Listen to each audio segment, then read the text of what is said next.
we got new guests today. They wanted to see what all the fuss was about. They're here now. They're here. They're here. They're there. Alright. Canto 2, Chapter 7, Text 48. We should aim to basically finish the chapter today because it's 53 verses, so we'll finish it today. Oh, and beyond, I guess, right? But let's see how it goes. Alrighty. Om Namo Bhagavate Vasudevaya. Om Namo Bhagavate Vasudevaya. Om Namo Bhagavate Vasudevaya. Text 48. In such a transcendental state, there is no need of artificial control of the mind, mental speculation, or meditation, as performed by the Jnanis and Yogis. One gives up such processes as the heavenly king, Indra, forgoes the trouble of digging a well. Purport. A poor man in want of water undertakes the trouble of digging a well. Similarly, those who are poor in transcendental realization speculate with the mind or meditate by controlling the senses, but they do not know that such control of the senses and achievement of spiritual perfection are simultaneously made possible as soon as one is factually engaged in the transcendental loving service of the Supreme Person, the personality of Godhead. It is for this reason that the great liberated souls desire to associate for hearing and chanting the activities of the Lord. The example of Indra is very appropriate in this connection. King Indra of heaven is the controlling deity or demigod for arranging clouds and supplying rains in the universe, and as such he does not have to take the trouble to dig a well for his personal water supply. For him, digging a well for water supply is simply ludicrous. Similarly, those who are factually engaged in the loving service of the Lord have attained the ultimate goal of life, and for them there is no need of mental speculation to find out the true nature of God or his activities. Nor do such devotees have to meditate upon the imaginary or real identity of the Lord, because they are factually engaged in the transcendental loving service of the Lord. The Lord's pure devotees have already achieved the results of mental speculation and meditation. The real perfection of life is therefore to be engaged in the transcendental loving service of the Lord. Nice point. Those who are performing devotional service, they've already achieved all the results of mental speculation and meditation. So in one sense, you could say that the goal of in your mental speculation or meditation is to ultimately achieve devotional service. So one who is performing devotional service is already attained to that position. So there's no need for these other aspects. It's like that. Nice point. 749. Any thoughts from your side? The personality of Godhead is the supreme master of everything auspicious, because the results of whatever actions are performed by the living being in either the material or spiritual existence are awarded by the Lord. As such, he is the ultimate benefactor. Every individual living entity is unborn, and therefore, even after the annihilation of the material elementary body, the living entity exists exactly like the air within the body. Purport.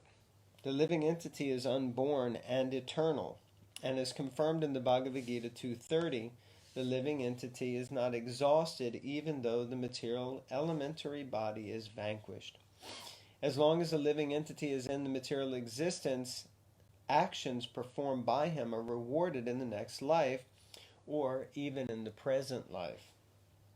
Similarly, in his spiritual life, also actions are rewarded by the Lord by the 5 kinds of liberation.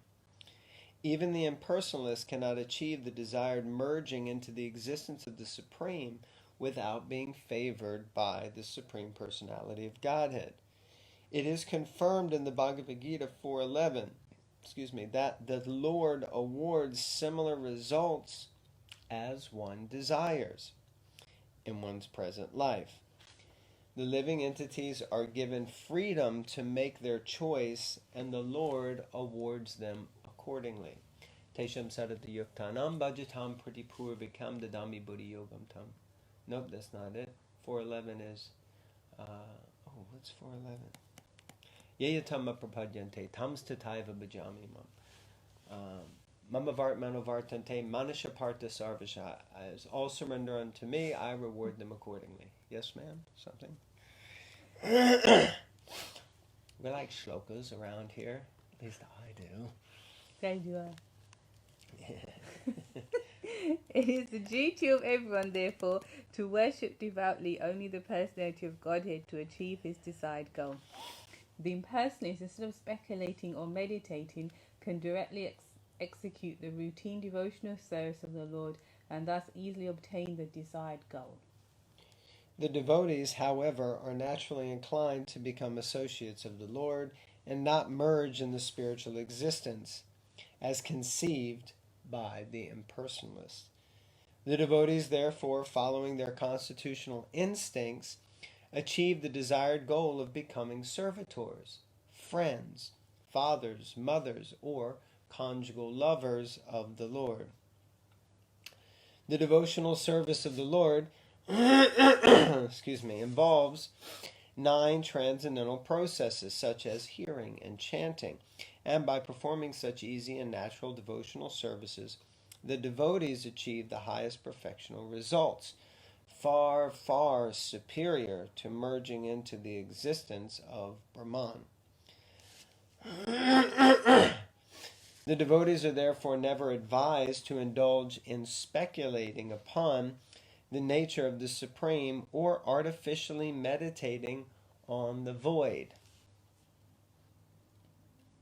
One should not, however, mistakenly think that after the annihilation of this present body, there is no body by which one can associate with the Lord face to face.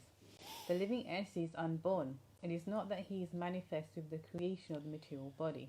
On the other hand, it is true that the material body develops only by the desire of the living entity. The evolution of the material body is due to the desires of the living being. In other words, according to the desires of the living being, the material body develops. So from the spirit soul, the material body comes into existence, generated from the living force. Since the living being is eternal, he exists just like the sky within the body. Sky is within and without the body. Therefore, when the external covering, the material body is vanquished, the living spark, like the sky within the body, continues to exist. And by the direction of the Lord, because he is the ultimate benefactor, the living entity is at once awarded the necessary spiritual body befitting his association with the Lord in the manner of sarupya, bodily features equal to the Lord's, salokya, facility to live on the same planet as the Lord, sasti, possession of opulence equal to the Lord's, and samipya, personal association with the Lord.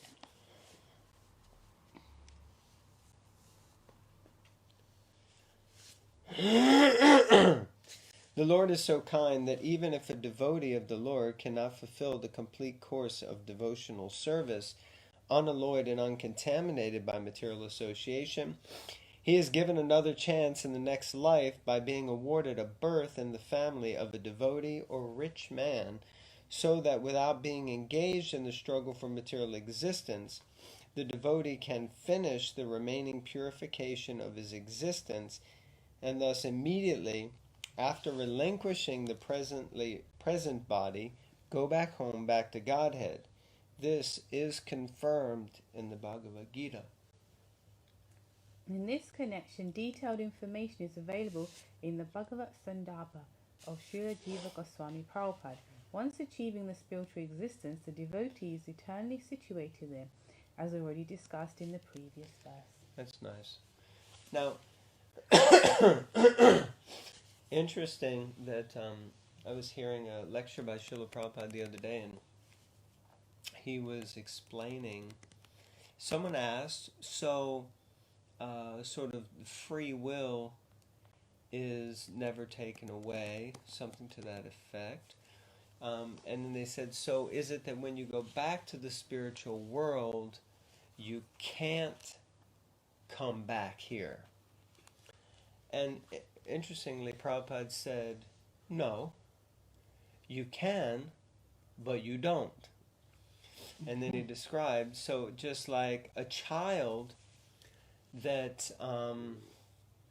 touches something hot and gets burnt by it, or maybe he didn't say a child, but he said just like if you touch something hot and you get burnt by it, he said you can touch it again if you like, but you probably won't. So in the same way, free will is never taken away. That remains there. But we go back to the spiritual world. We just don't want to come back here again because you've been burnt. Yeah, you're burned out. Because hopefully, the only way you're going to get back to the spiritual world is by proving to Krishna that you've learned your lesson. So like that. And that means you don't want to come back here and pretend to be God. We have to let God be God. Of course, here we are sitting with God, thinking that we're with God. And yes. Like that. But there you go. So text 50. My dear son, I have now explained in brief the Supreme Personality of Godhead. Okay, so do we remember who's speaking? Who's speaking? Lord Brahma. Oh, Lord Brahma. And who is Lord Brahma speaking to? Narada Muni. Narada Muni. So Narada Muni is the son of Brahma. My dear son, I have now explained in brief the Supreme Personality of Godhead, who is creator of the manifested worlds. Without him, Hari, the Lord, there are no other causes of the phenomenal and nominal existence. Purport. Since we generally have the experience of the temporary material world and conditioned souls trying to lord it over the material worlds, Brahmaji explained to Narada Dev that this temporary world is the work of the external potency of the Lord, and that the conditioned souls struggling here for existence are the marginal potency of the Supreme Lord, the personality of Godhead. There is no cause for all this phenomenal activities but him, Hari, the Supreme Lord, who is the primeval cause of all causes. This does not mean, however, that the Lord himself is distributed impersonally. He is aloof from all these interactions of the external and marginal potencies. In the Bhagavad Gita 9.4, it is confirmed that by his potencies alone, he is present everywhere and anywhere. Everything that is manifested rests on his potency only. But he is the Supreme Personality of Godhead, is always aloof from everything. But he, as the Supreme Personality of Godhead, is always aloof from everything. The potency and the potent are simultaneously one and different from one another. One should not deprecate the Supreme Lord for the creation of this material world, just as one should not blame the king for creating a prison house in the government. The prison house is a necessary institution of the governmental establishment for those who are disobedient to the laws of the government. Similarly, this material world full of miseries is a temporary creation of the Lord for those who have forgotten him and are trying to lord it over the false manifestation. He, however, is always anxious to get the fallen souls back home, back to Godhead. And for this he has given so many chances to the conditioned souls via the authoritative scriptures, his representatives and personal incarnations also. Since he has no direct attachment to this material world, he is not to be blamed for its creation.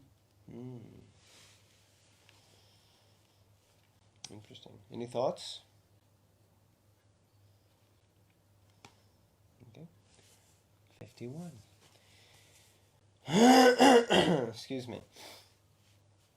O Narada, this science of God, Srimad Bhagavatam, was spoken to me in summary by the Supreme Personality of Godhead, and it was spoken as the accumulation of his diverse potencies. Please expand this science yourself. So Lord Brahma is saying, basically, God told me this. What I'm telling to you was spoken to me by God. And now I'm telling it to you, and you please go and give it to others. Okay. The Bhagavatam in a nutshell, spoken by the personality of Godhead in about half a dozen verses, will appear ahead, is the science of God, and it is the potent representation of the personality of Godhead. He, being absolute, is non-different from the science of God. Srimad Bhagavatam. Brahmaji received this science of Godhead from the Lord directly, and he handed it over the same to Narada, who in his turn ordered Srila Vyasadeva to expand it. So, the transcendental knowledge of the Supreme Lord is not mental speculation by the mundane wranglers, but is uncontaminated, eternal, perfect knowledge beyond the jurisdiction of material modes.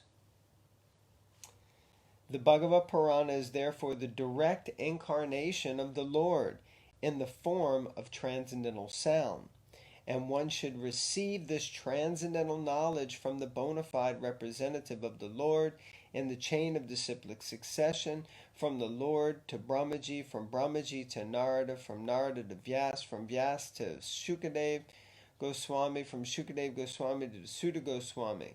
The ripened fruit of the Vedic tree drops from one hand to another without being broken by falling suddenly from a high branch down to the earth.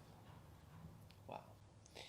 Therefore, unless one hears the science of Godhead from the bona fide representative of the disciplic succession, as above mentioned, for one to understand the theme of the science of Godhead will be a very difficult job.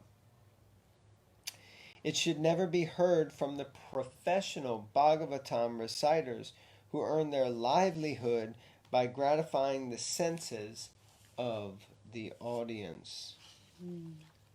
This is a powerful statement about how the Bhagavatam should be heard in disciplic succession.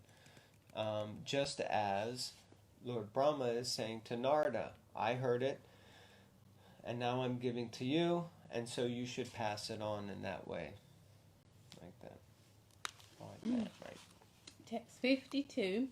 Please describe the science of Godhead with determination and in a manner by which it will be quite possible for the human being to develop transcendental devotional service unto the personality of Godhead, Hari, the super soul of every living being and the Sanam Bonam source of all energies. Purport. Srimad Bhagavatam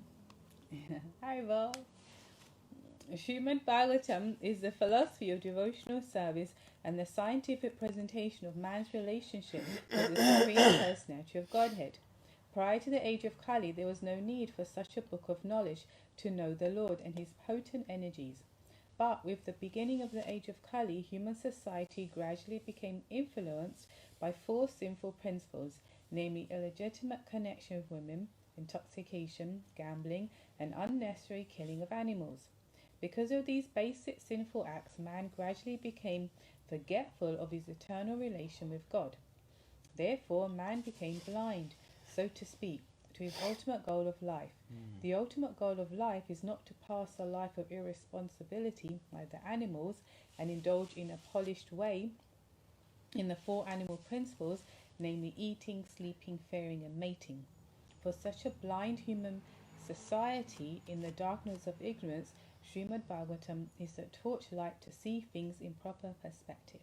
Therefore, it was necessary to describe the science of God from the very beginning or from the very birth of the phenomenal world. That's very scientific.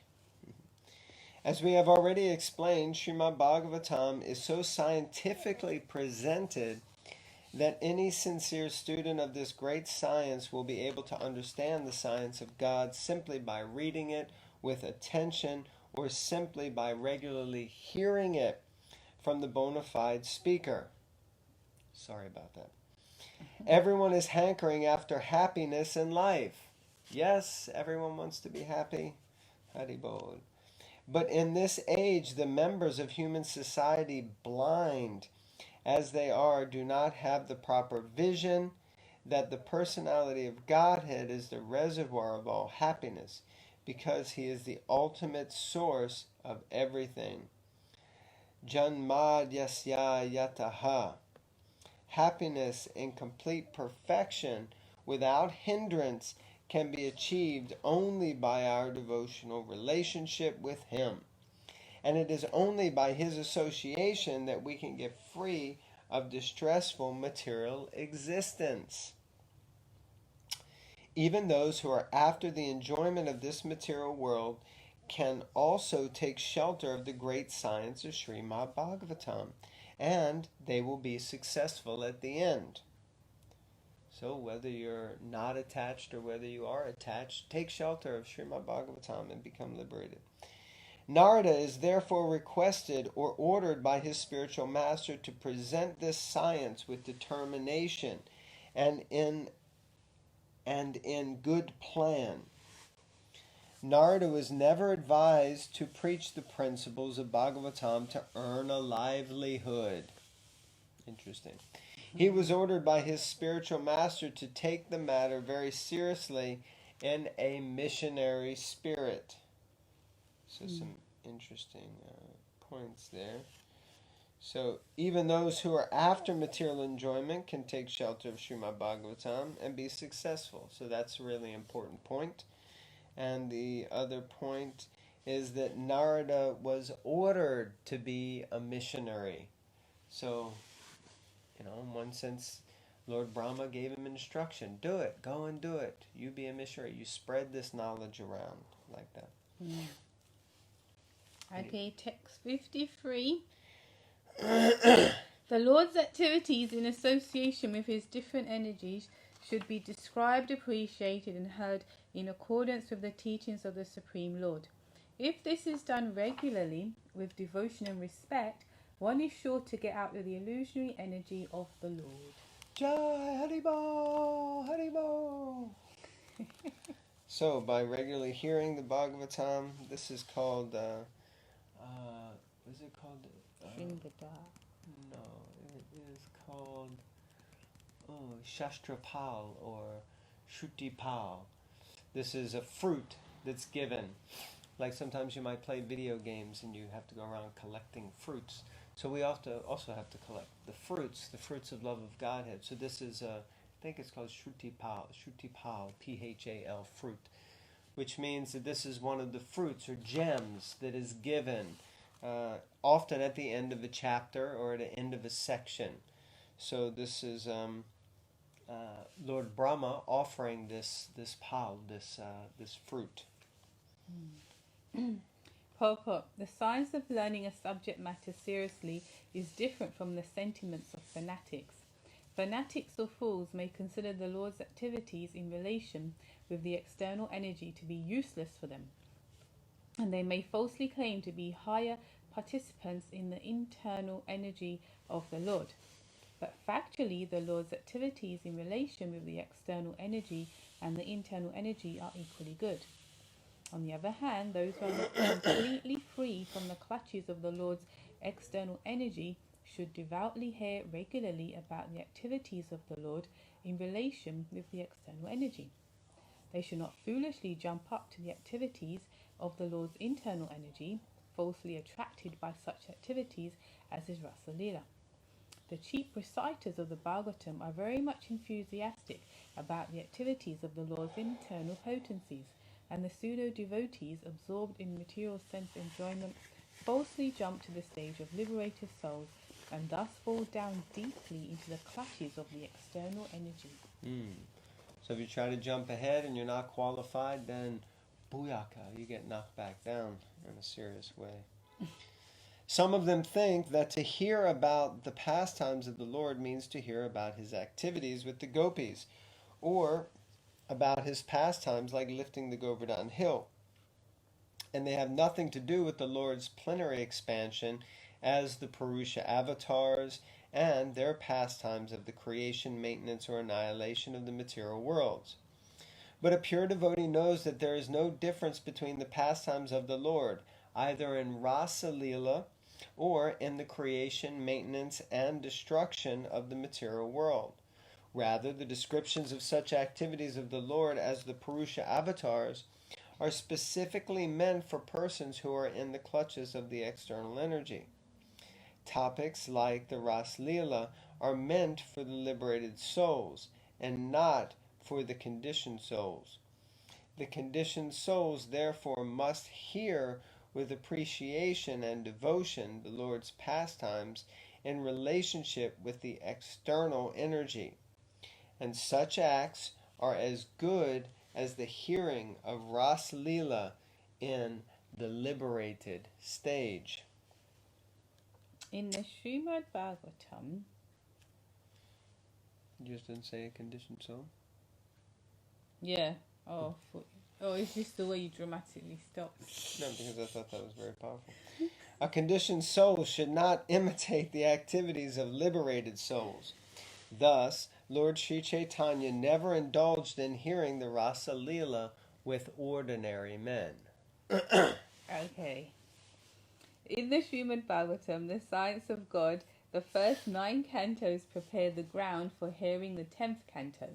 This will be further explained in the last chapter of this canto. In the 3rd canto, it will be more explicit. A pure devotee of the Lord therefore must begin reading or hearing Srimad Bhagavatam from the very beginning, and not from the 10th canto. We have several times been requested by some so-called devotees to take up the 10th canto immediately. But we have refrained from such an action because we wish to present Srimad Bhagavatam as the science of Godhead and not as a sensuous understanding for the conditioned souls. This is forbidden by such authorities as Sri Brahmaji. By reading and hearing Srimad Bhagavatam as a scientific presentation, the conditioned souls will gradually be promoted to the higher status of transcendental knowledge after being freed from the illusory energy based on sense enjoyment.